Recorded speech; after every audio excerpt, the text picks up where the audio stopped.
Faut-il saluer, fêter les progrès, les avancées permises par les événements de mai 68 ? C'est l'avis de quelqu'un de haut placé qui ne les a pas vécus, Emmanuel Macron. Le président souhaiterait célébrer en mai prochain les 50 ans d'un mouvement qui a participé, selon lui, à moderniser la société française. Jeff Wittenberg, Guillaume Beaufils. Des pavés et des barricades au quartier latin, mais aussi une France paralysée et une société qui va profondément changer. Commémorer les 50 ans de mai 68 pour beaucoup d'historiens, c'est une évidence. C'est un événement fondateur. D'ailleurs, on dit avant 68 ou après 68. Ça prouve bien que 68 marque une forme de césure, de coupure. Emmanuel Macron, lui, le président né 9 ans après 68, réfléchit donc à un événement. Comment rappeler les utopies et les désillusions, telle est l'ambition affichée, et parmi ceux qu'il va consulter, l'incontournable Daniel Cohn-Bendit, celui qui, à lui seul, incarne cette histoire. Les acteurs de mai 68, ceux qui étaient dans la rue, sont d'ailleurs les plus enthousiastes. Ils veulent réhabiliter leur combat de jeunesse.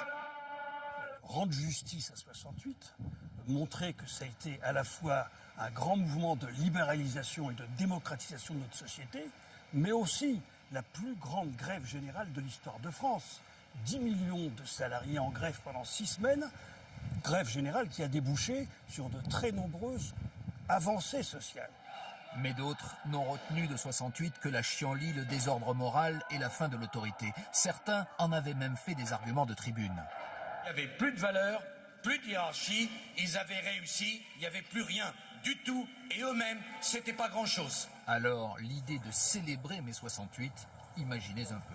Ces jeunes privilégiés, ces enfants gâtés, nihilistes de mai 68, ils ont accouché du monde d'aujourd'hui. À force de nier toute morale, toute hiérarchie des valeurs, ils ont accouché du monde de l'argent fou, du monde de la cupidité.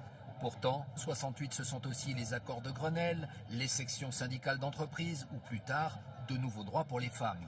Ça peut être l'occasion, cette commémoration, je ne sais pas du tout ce qu'il y a dedans, de revenir à l'histoire, de débarrasser 68 de cette espèce de gang de débat idéologique et politique.